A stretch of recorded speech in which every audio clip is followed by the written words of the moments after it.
Aujourd'hui, j'aborde le sujet des épaules parce qu'il y a des blessures qui surviennent quand même assez fréquemment au niveau des épaules. Et là, il y a des personnes qui ont besoin de mes petits conseils, de mes petits trucs pour prévenir les blessures aux épaules, mais aussi pour récupérer suite à une blessure, OK? Ce que tu dois retenir, c'est si tu as une blessure à l'épaule, une tendinite, une capsulite, whatever, tu dois quand même bouger ton épaule. Essayez par contre d'arrêter les gestes répétitifs. Si par exemple, tu joues au tennis, au volleyball ou dans ton travail, tu utilises beaucoup tes épaules, tes bras en hauteur, tout ça. Donc, c'est sûr que ces mouvements-là, il faudrait les mettre de côté un petit peu pour arrêter d'irriter justement ton articulation, OK, au niveau des tendons, des ligaments et tout ça. Ça, c'est la première chose. Ensuite, une fois qu'on a enlevé la source du problème, alors deuxièmement, une fois qu'on a enlevé la source du problème, c'est-à-dire les mouvements répétitifs qui peuvent causer justement notre blessure, on va maintenant s'attaquer justement à une rééducation au niveau de l'épaule. Et dans nos programmes d'entraînement, dans nos excellents programmes d'entraînement, on travaille de façon très bien les deltoïdes. Donc, le deltoïde, c'est le muscle au-dessus de l'épaule. On a une partie ici sur le côté, une partie antérieure, puis une partie postérieure en arrière de l'épaule. Donc, on va travailler les deltoïdes quand on fait des shoulder press. Là, on vient travailler le deltoïde du centre. Donc, quand on fait des shoulder raises, on vient travailler aussi le deltoïde. Si on est en bent over, si on est penché vers l'avant et qu'on vient faire un fly, un reverse fly, bien là, on va venir travailler le deltoïde postérieur, entre autres. OK? Ça, c'est des exemples. Il y en a plein dans nos programmes d'entraînement. C'est super. Nos programmes sont très bien faits. Ils vont équilibrer tout ça. Là où moi, je vous invite, si vous avez justement des problèmes au niveau de l'épaule, si vous avez une certaine faiblesse aussi, je vous invite à ajouter des mouvements pour aller travailler votre coiffe des rotateurs. Alors, dans certains programmes, on a des exercices pour la coiffe des rotateurs, mais selon moi, quelqu'un qui est prédisposé à avoir des blessures aux épaules, justement, ou parce que son travail suscite vraiment beaucoup les épaules, ou parce que ton sport suscite beaucoup les épaules, hein, comme le golf, hein, par exemple, je pense à Karel en ce moment. Donc, le tennis, tout ça, le baseball, le volleyball, donc tout ça. Donc, toutes ces personnes-là devraient prévenir en travaillant davantage la coiffe des rotateurs. Alors, je vous montre des exercices pour renforcer cette coiffe-là qui se trouve à être tous les petits muscles qui vont venir travailler sous les deltoïdes et autour, OK? Donc, on va travailler les muscles de l'épaule au complet. Le premier exercice va consister à faire une rotation interne. Alors, on va prendre une résistance dans nos mains. Si vous avez utilisé la track dans le programme d'automne, bien, je vous invite à l'utiliser. Donc, la track qui est la bande qui vient s'installer sur une porte avec l'élastique, la bande de résistance qui va venir travailler. Vous allez pouvoir ajuster la hauteur, ce qui est vraiment génial parce qu'on va aller ajuster la hauteur au niveau des hanches ou plutôt au niveau du coude. Si vous n'avez pas ça, mais que vous avez le mix bike, bien, c'est possible d'utiliser ça aussi. Moi, je vais vous le montrer juste ici. Donc, on va utiliser un élastique comme celui-ci. En passant, ces accessoires-là sont tous vendus là, sur Body, donc vous pouvez vous en procurer. Donc, moi ici, je vais ajuster dans le fond ici la poignée pour avoir une bonne résistance dans ma poignée du haut. Que je vais travailler ma coiffe des rotateurs à droite. Mon bras gauche vient juste supporter justement là, puis ajuster la résistance. Alors, je vais coller mon coude sur moi et là, le mouvement que tu vas aller faire, c'est une rotation interne. Donc, on va travailler ici. Donc, je reviens très lentement. C'est important que le mouvement soit très bien contrôlé. Alors, j'ajuste ma résistance aussi. Je m'éloigne un peu ou je me rapproche si c'est trop difficile. On veut aller travailler l'endurance musculaire. Donc, on va aller faire des séries de 12-15 répétitions. Comme côté ou que vous avez une faiblesse à une épaule, faites quand même les exercices des deux bras, toujours dans le souci de bien équilibrer puis de ne pas créer des débalancements. Donc, on fait 12 à 15 répétitions d'un côté, 12 à 15 répétitions, je colle mon coude de l'autre côté, comme ça ici, avec la résistance. Et là, après ça, je vais aller faire le contraire. Donc, au lieu de faire une rotation interne, on va aller faire une rotation externe.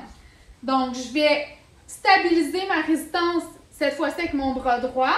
Et là, c'est mon bras gauche qui va travailler. Donc, encore une fois, je colle mon coude bien comme il faut contre mon corps. Et là, le mouvement va être d'ouvrir. Et là, ma résistance est en ouvrant ici. Donc, j'ajuste ma résistance selon la force que j'ai dans l'épaule. Ça doit être forçant, mais ça ne doit pas être douloureux. Et on fait encore des répétitions, 12 à 15 répétitions comme ça. On peut faire 2 séries. Idéalement, on saute une journée, on le fait aux 2 jours et ça devrait énormément vous aider. Un autre exercice que vous devriez ajouter à votre routine d'entraînement, si vous avez des faiblesses aux épaules, c'est celui ici où on va utiliser un poids dans les mains, un dumbbell, quand même assez léger, là, mais moi j'ai pris un 5 livres parce que mes épaules sont en santé, mais on peut baisser là, 3, 2, 1 livre même. Et si on est blessé, ça se peut qu'on ait besoin d'utiliser des élastiques aussi pour ça. On va pouvoir y aller avec un élastique qu'on va mettre sous nos pieds et utiliser comme ça avec la résistance. Là, moi je vais le faire avec le poids. Donc je vais faire une rotation externe, mais mon bras est à l'horizontale. On part à l'horizontale, rotation externe, et je reviens comme ça. Alors, même chose, 12 à 15 répétitions, et on fait les 2 bras. Je pourrais faire ce mouvement-là assis aussi, assis sur le bench, assis en indien aussi, ça se fait très bien assis. Prochain exercice que je te propose de faire dos à un mur, vous allez venir appuyer vos coudes et vos mains, votre dos aussi, tout votre corps, tout votre côté postérieur ici au mur, et vous allez monter sans décoller les bras et les mains. Et on revient comme ça ici. Donc là, ici, on vient travailler la mobilité. Autre chose qui est très importante dans la récupération de blessures, dans la prévention des blessures aussi. Donc, on y va comme ça. On peut le faire de face aussi à la porte. Et ce mouvement-là, on peut le faire au sol aussi. Je vous dirais que c'est un petit peu plus difficile debout. Donc, si vous trouvez ça trop difficile, faites-le au sol. Mais c'est vraiment d'aller appuyer tout son corps sans décoller les coudes, les mains de la porte ou du mur. Et le dernier exercice que je vous laisse aujourd'hui pour travailler votre coiffe des rotateurs, mais surtout la mobilité de votre épaule cette fois-ci, c'est de prendre une grande bande élastique. Elle n'a pas besoin d'être double. Ça peut être une serviette aussi, mais moi, je préfère travailler avec les élastiques ici parce qu'on va travailler la flexibilité et ça nous donne un certain jeu. C'est comme les jeans stretch, là. Bon, mais c'est pas mal plus fun avoir des jeans stretch que des jeans normales. Alors, moi, je préfère utiliser l'élastique aussi. Alors, on doit prendre une prise quand même assez large pour garder nos bras relativement droits, tout en gardant une légère flexion là, dans les coudes, mais une légère flexion. Je vais ouvrir grand pour avoir l'amplitude nécessaire pour ici venir faire la rotation derrière. OK? Et là, je remonte. Et là, je vois le travail qui se fait au niveau des épaules. Allez-y doucement. Allez-y vraiment lentement, d'un geste contrôlé pour vraiment aller travailler toute la rotation qu'on peut aller chercher avec l'épaule. Avoir une mini résistance, OK? Faut pas que ça fasse mal. Ça peut faire des cracks. Ça, c'est pas grave, en autant que ça fasse pas mal. Je vous montre un contre-exemple. Je veux pas ça ici. Où est-ce que je vais vraiment plier mes coudes? C'est pas ce que je veux. Alors, je te laisse avec un dernier petit conseil, justement pour les gens qui sont en récupération, en réhabilitation, en rééducation de l'épaule. Alors, c'est correct d'avoir une certaine douleur.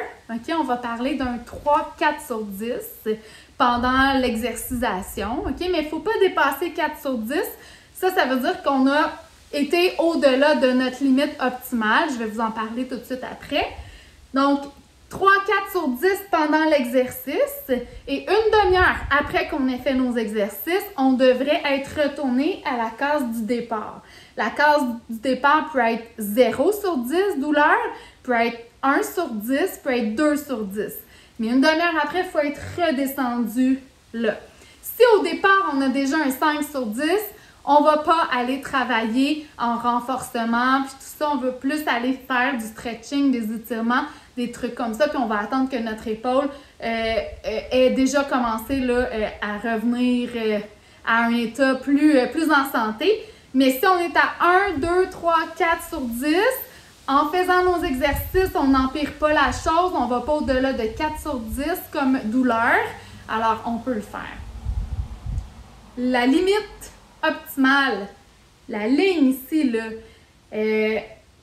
plus on va près, plus on monte près de cette limite optimale-là, mieux c'est, plus qu'on favorise la guérison.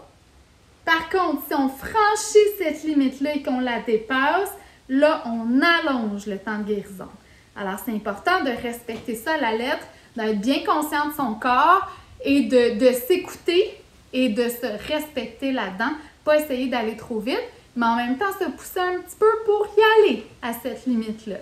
Et le mieux dans la récupération, dans la réhabilitation, la rééducation, c'est le cardio. Le cardio va favoriser toute la circulation sanguine dans vos muscles. Ça va aller nourrir vos muscles, vos tendons, vos ligaments et tout ça. Donc, le cardio, c'est vraiment la clé. Alors, j'espère que je vais vous avoir assez aidé. J'espère avoir de vos nouvelles ici dans les commentaires parce que cette capsule-là, je la fais pour toi.